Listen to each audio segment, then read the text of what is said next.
Y'all can see my screen here? Yeah. Okay.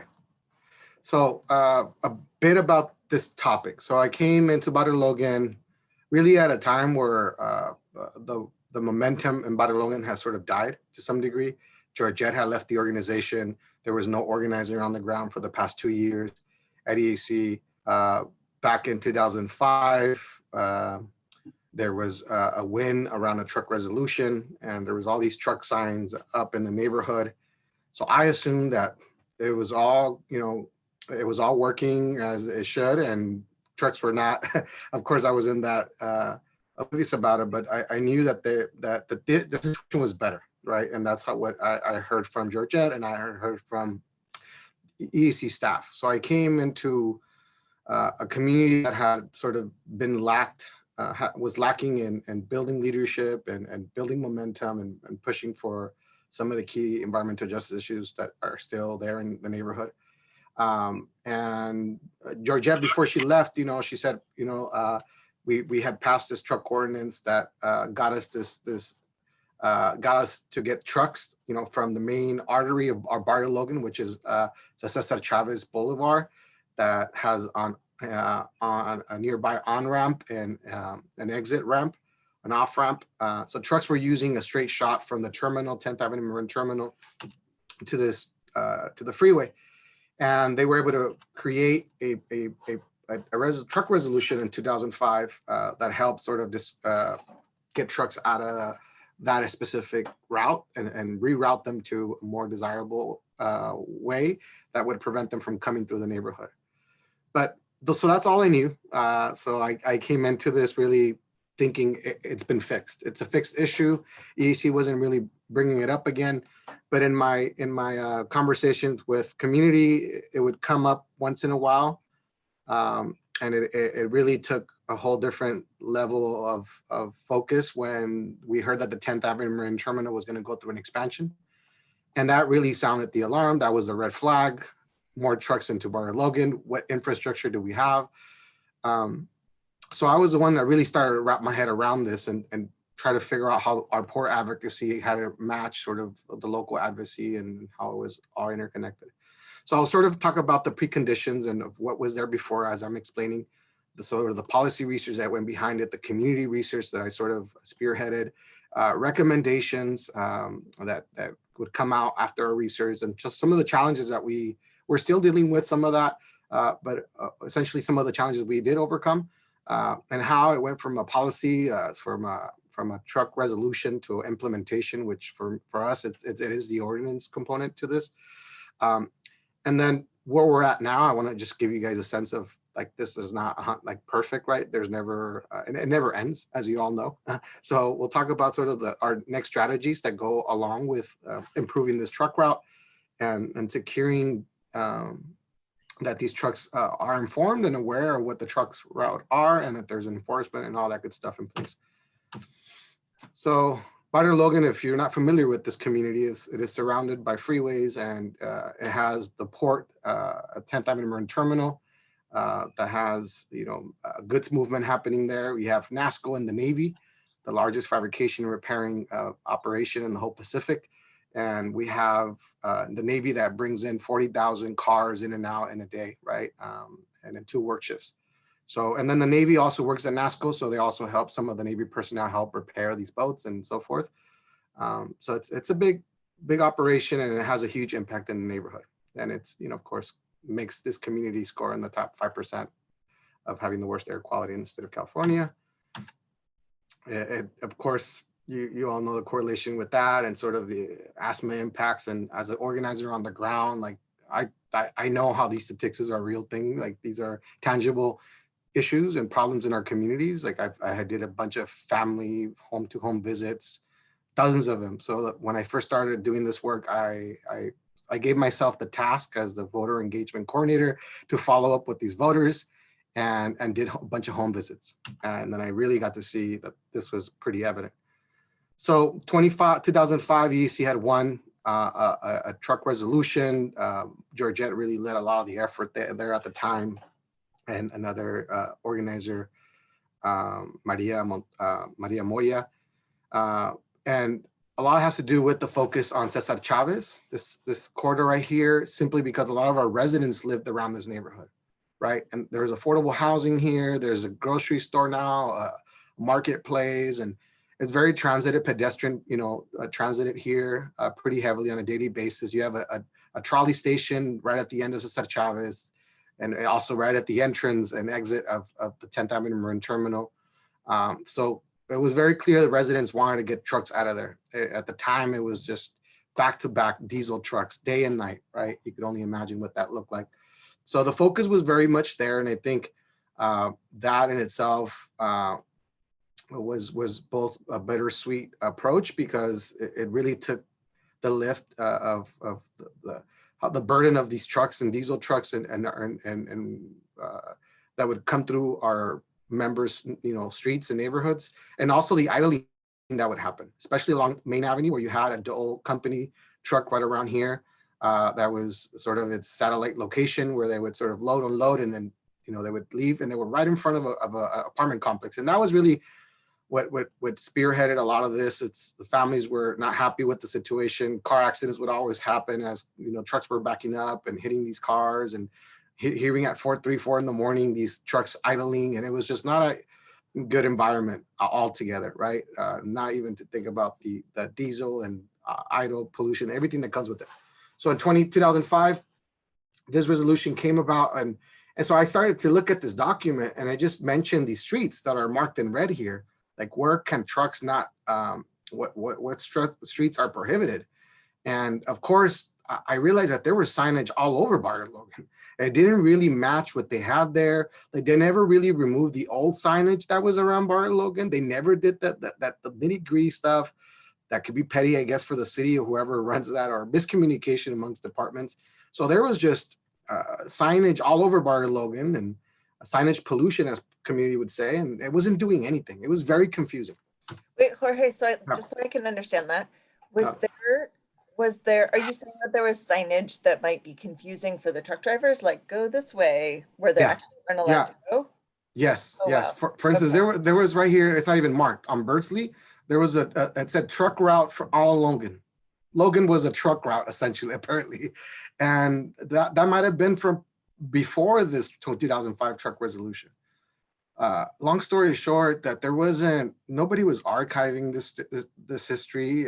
It was sort of lost between departments and the city, the traffic division, and the different committees that we eventually started working with. I'll bring them up in a minute.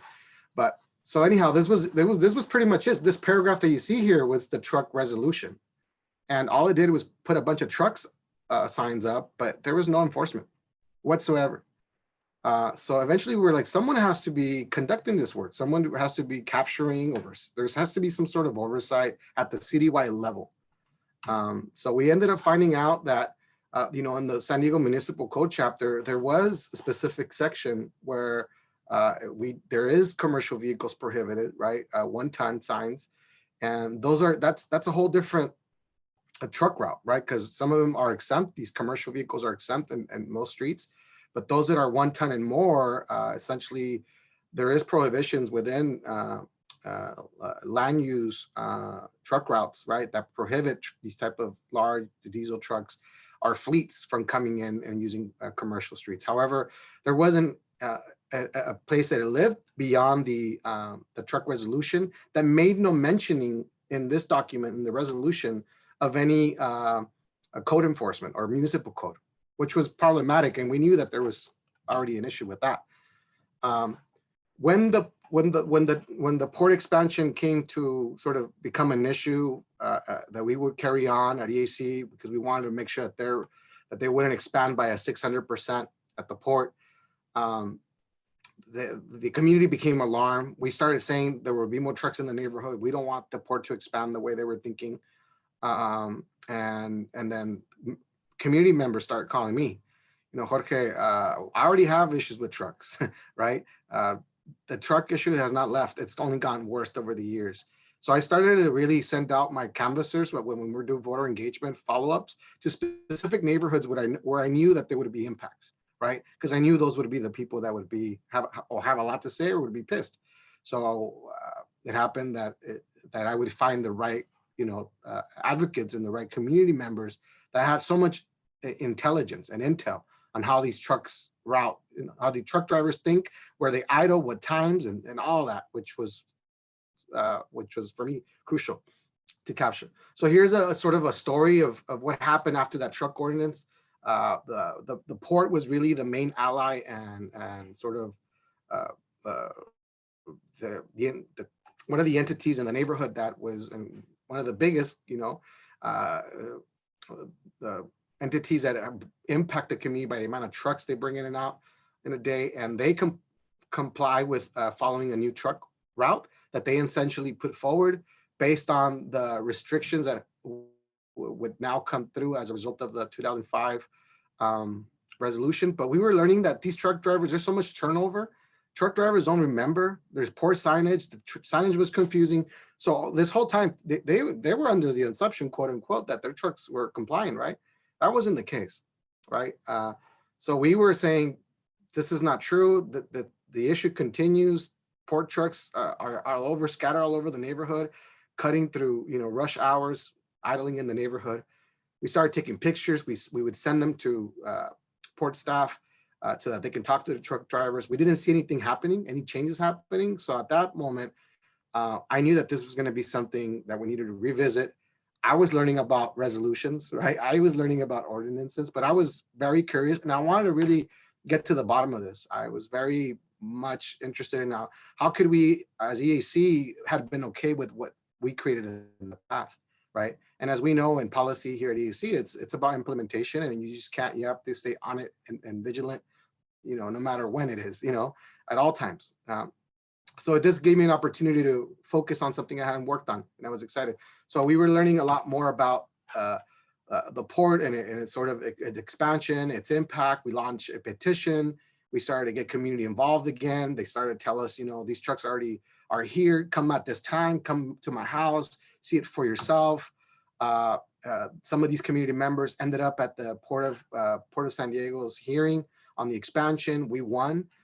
We were able to reduce their impact by 25% over the next, 10 years or 15, 20 years of their envisioned expansion that they sort of had already submitted through their new master plan and their EIR. And so we had one, and we thought, okay, the port is listening.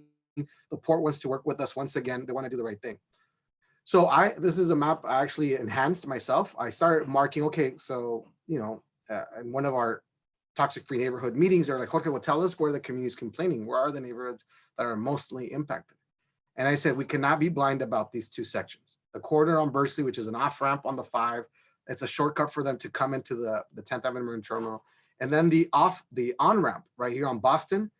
So they would cut through the only residential neighborhood in Barrio Logan. That's where they were jumping on. And then as a result, they would just idle there, right? So there was plenty of residents there that were complaining, and we're happy to have something to say about it. So we were like, okay, we need to get smart about these trucks. Where are they coming from? What are their patterns? How many per day? How many per week? How many per month? We wanted to know everything, right? What are the sources of these truck traffic beyond the terminal? But of course, the terminal, the port, the 10th Avenue Marine Terminal had the highest, one of the most prevalent impacts in the community. So we wanted to talk to them first and say, we were already built advocacy. We had a relationship with commissioners. We had a good relationship with the port CEO. So this was a good opportunity to sort of have them conduct a study on their impact, right? So they did. So on April 2017, they conducted a study where they were positioning at hot locations, specific locations that we had given them, like the intersections where they should position themselves. So they hired an agency to do this survey for them. And then they found essentially that approximately 10% of the observed truck traffic outside of the corner points, as they call it in these intersections, were TAMT, that stands for 10th Avenue Marine Terminal Operations. So 10% was enough for them to say, oh, okay, we can do better. We can help and we can support in making sure that the truck route becomes something that's legit and that we do our part, right? And work with city and move forward. So it didn't end it there. They did two sessions, two surveys, one in April, because as we know, traffic changed with the seasons. So they conducted another one in June. And then they were finding out that these trucks, that matched their trucks were, by far, having a strong presence in these neighborhoods. They were observing these trucks during rush hour times, 7 to 9 a.m., 1 to 5 p.m., which is where the times that we were indicating them to be positioned in these spots at the time. And then they observed more impact, right? 10, 15% of the trucks belong to the 10th Avenue terminal. So that analysis really helped us. We said we have something here. They're willing, they know, we already knew, but now it was ground truth, right? Through their study, because the city didn't have the funding, didn't really have the leadership or the focus, or didn't have that as a priority for the neighborhood. They were willing to work with us, but they essentially were like, you should get the ball rolling and then we'll follow, right? So in fact, my parents live in Chula Vista, in a very industrial area. And there's the signs there that I would come across. It said $1,000 fine for violation. So I was like, okay, this is what we need. So I started looking into the municipal code, and this truck ordinance made more sense than what we had in the city of San Diego. I'm like, why aren't cities talking about this?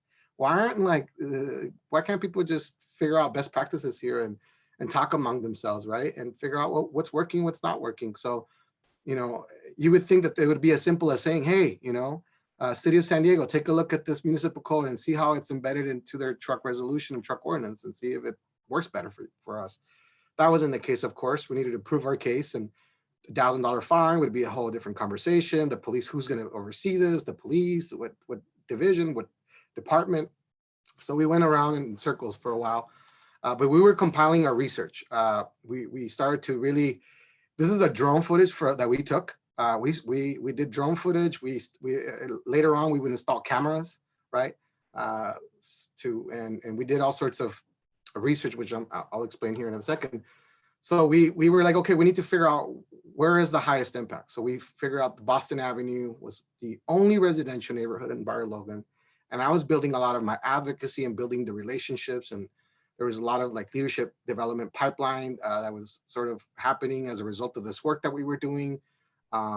Community members were ready to figure this out once and for all, because they would say, I hear them every day, every second. They shake my house. So I started to see this for myself. I went out there, would sit with a clipboard with them, and we used the P-track device. We started using a device that would help us measure particulate matter as these diesel trucks would come through, and start documenting the amount of axles these trucks had, what profile they had, how many were coming per hour, and so forth. So here, as you can see, from 11 a.m. to 12:30, 72 diesel trucks would go through this all residential neighborhood.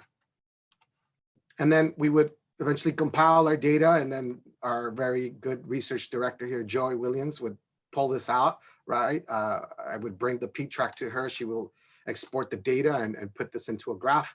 So we started to look at, when were the highest impacts, what times, and correlate this data to the surveys that we were working on.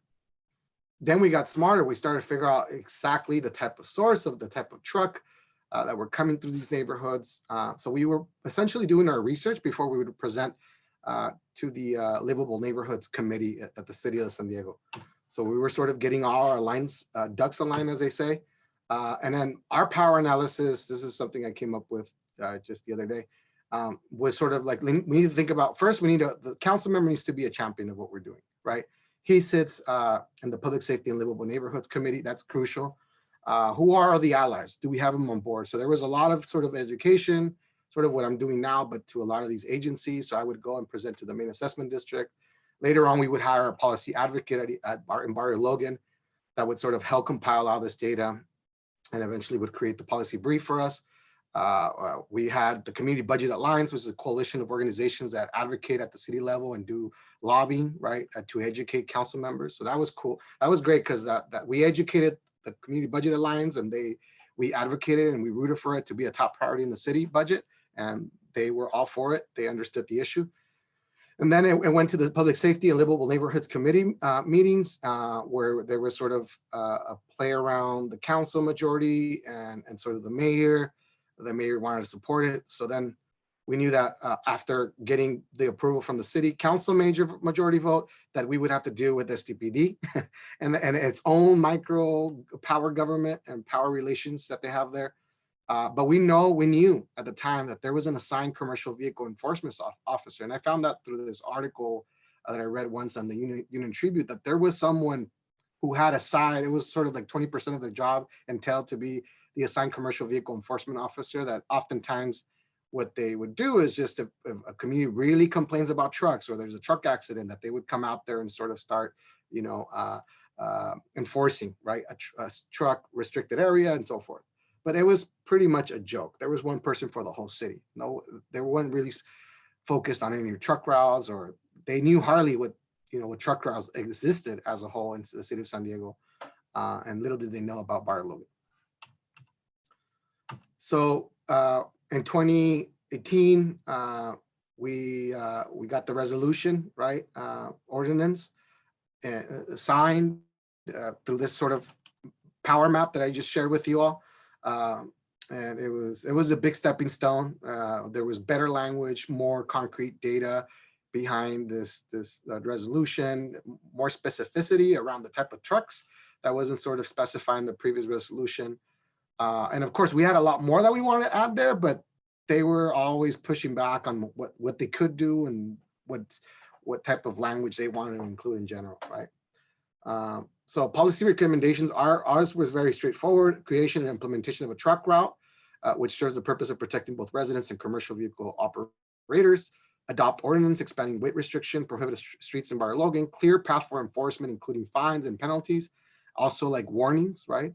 Update truck route signage in both community and freeway. So we wanted the city to start working with agencies like Caltrans to figure out how to update all the truck signage that could be visible both at night and during the day, which was an issue too. So yeah, rah, rah, rah, the truck ordinance passed, but no enforcement was happening. They said that they were getting ready to do the enforcement. August 9, 2019, a truck driver falls asleep, was not on the truck route, T-bones a car, T-bones a parked car at 3 a.m. He was 100 feet away from hitting a house, this house right here that you see in the bottom left, where they're power washing. That's exactly where the incident happened. The building next to it was also in flames. The 40,000 SDG and users lost power that night. It hit because prior to hitting T-boning this car, it hit 2 electric poles, and then it hit this. And at that moment, I remember we all got in at the office. We had a meeting already scheduled, good thing, like at 9 o'clock. So we showed up early at 8:30, and we started like drafting a press release and launching a petition. So here we go, full force again. A truck ordinance and in essence is great, but with no enforcement, it's nothing, right? So we demanded immediately an allocation of funds to enforce. Of course, the police department first showed up to the first meeting, and they said, we've been patrolling the neighborhood. We haven't seen much activity, and we knew that was BS. We knew that our service mattered and our data mattered. And at that point, it's funny because we started to launch the air monitoring project in Barrio Logan in relation to sort of our AB 617 goals and our sort of our own research behind this. And I was working with Joy, and I was doing a lot of the camera installation. Well, first there was air monitor installations, purple air monitors, and then along that we were installing cameras, right? I was pushing for cameras because we needed to document this. And I sort of knew how to install them myself. I knew how to capture. I was good with video editing. So I was really proactive on this. And I started installing these in all these hot corridors. This is Berkeley. This is that street that was in the truck resolution in 2005. So I'll just show you just a clip, because I think it's important for y'all to get a sense of what was happening and the type of activity that we were seeing. And when we were able to show this video to the police department and the council at this time, so no longer did it live in the Public Safety Livable Neighborhoods Committee, and now lived in the council. And one of the goals that we obtained through the ordinance was that they would come back in 4 months to sort of give the council a report on how their enforcement was doing. So we were able to collect all this data, and it all aligned so that when that day happened and the police department would be there in front of council, that we would have our own tools to prove them wrong, right? That they weren't doing enough, that they, can you all see this video? Yeah, I can see it. Okay, great. Yeah. Okay, great. So they were positioned, these cameras were positioned in senior housing location, near schools, resident only neighborhoods. And the amount of activity that we were seeing and just in a day was something that really. I think it stopped sharing. Is it still sharing? Yeah, Yeah. sorry, I think it stopped sharing. Yeah. Okay. Here we go. There it goes.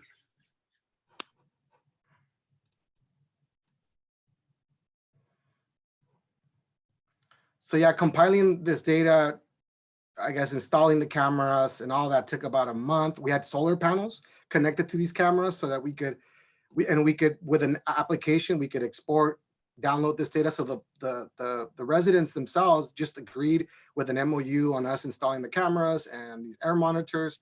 So we had both air monitor data, and we had also camera data that would, pick up on all this activity that was happening day and night.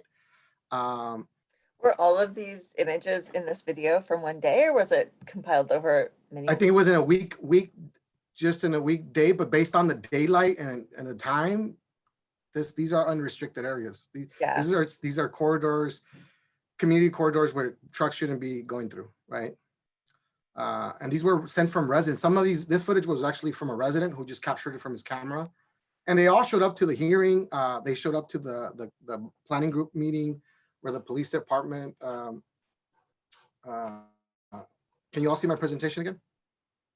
Still on the video. Okay, let me stop sharing, go back to the presentation. Okay. So that had a huge impact. Like when we brought the folks who sent us the video to council and to the planning group with their testimony, like they had no option other than to just, put in a motion to put in a specific amount of dollars to get the police department. Hold on. Oops. Okay, okay, we can still see it. Okay, good. How much did they dedicate? It was this just $75,000, I believe. That was essentially, it was just giving somebody 20% of their job to coordinate police officers' time to position themselves in key locations at different times to enforce, essentially. But we went from seeing in a month given, 60 citations in a month. I'm like, and someone said in the audience, in fact, it was Miguel, this guy on the far right, 60 citations in a month. I could give you 60 citations in an hour in my neighborhood. You just come to stand by in front of my house, just come to see it for yourself. And after seeing this footage, it was pretty evident that the issue was more than 60 citations. So a month after, they would come back and they had about 300, 400 citations. So wow. it was night and day, right? And of course they would first stop the drivers and give them a warning, and they would see them a second time, then they would follow up with a ticket, right? So they knew that they were on cameras. We in fact had it wasn't here, of course, but we showed a video footage of a police officer with the time stamp on how long were they there. And it was just 30 minutes and they were claiming it was 2 hours. So we had smart on the streets. That's really fun. So they couldn't be lying to us, and they knew that we were watching them. The community was watching. And these cameras were pointing to the streets this whole time. So citations improved. The education of the driver was something that the city wasn't still doing. They weren't putting an infographic out. They weren't sending out communications to local press. They weren't doing their part. So once again, EEC was helping do a lot of that groundwork and important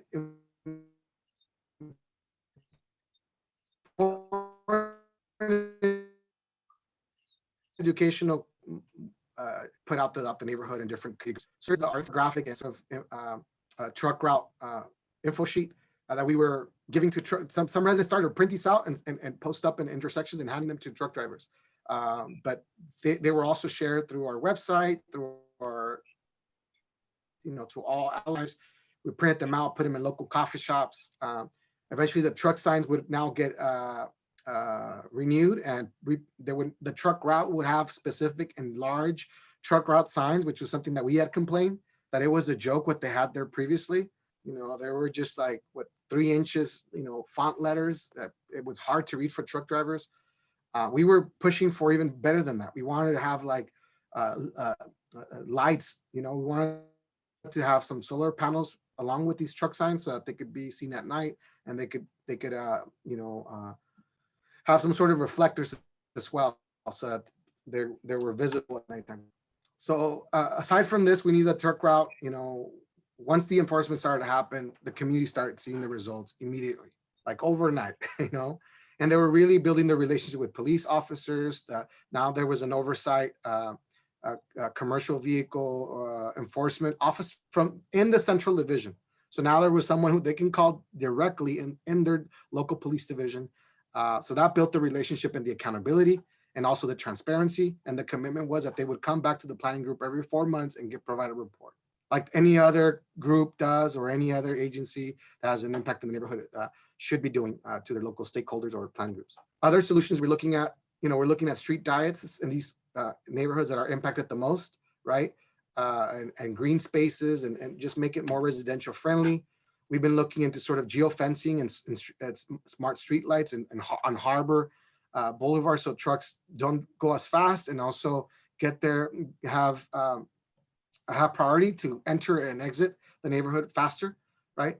And also make it, user friendly for pedestrians, and also include a bike path for bicyclists. So now the port is, jumping on top of also funding and opportunities to collaborate with cities and Caltrans and MTS to create a multimodal corridor. This is sort of underway. Funding is always a question. So we're looking at how like SERP funding could help sort of possibly allocate the funds in the future to bring this study to fruition, right? So again, the truck signs have been placed. No longer are they using Boston Avenue, right, to enter. By default, they're going all the way south if they need to enter the 5 South, freeway, versus having to use what they would consider the fastest route to enter. But this is just, all these core avenues are already congested with traffic because of the amount of Navy personnel that work in the Navy base, and as well in NASCO, all the people that work at NASCO. So parking is a huge issue, as you probably understand, in our neighborhoods. And then you add these trucks and rush hour traffic. So it's been a challenge. So we need, in this implementation, the ongoing issues are community awareness, residential, and for both residential and business. That still needs to be something that the city needs to do. We can talk to local businesses who are doing commercial vehicle drop-offs and deliveries to be good neighbors and use the truck route, essentially. Ongoing enforcement, we need to be always staying on top of that. Better data and reporting mechanisms. Hopefully they're reporting online on our website. There's better ways of reporting, right, through the local city app. Get it done to file a claim. Caltrans and city joint. We need to figure out better solutions, right, so that they can not only improve their signage on the streets, but could be better informed of the work that both cities and Caltrans are doing to tackle the issue. And infrastructure, like I said, the multimodal corridor along Harbor Boulevard continues to be a very close focus of ours right now, and trying to find funding to make that happen. And also the Boston Avenue corridor, as I mentioned. I'll stop there.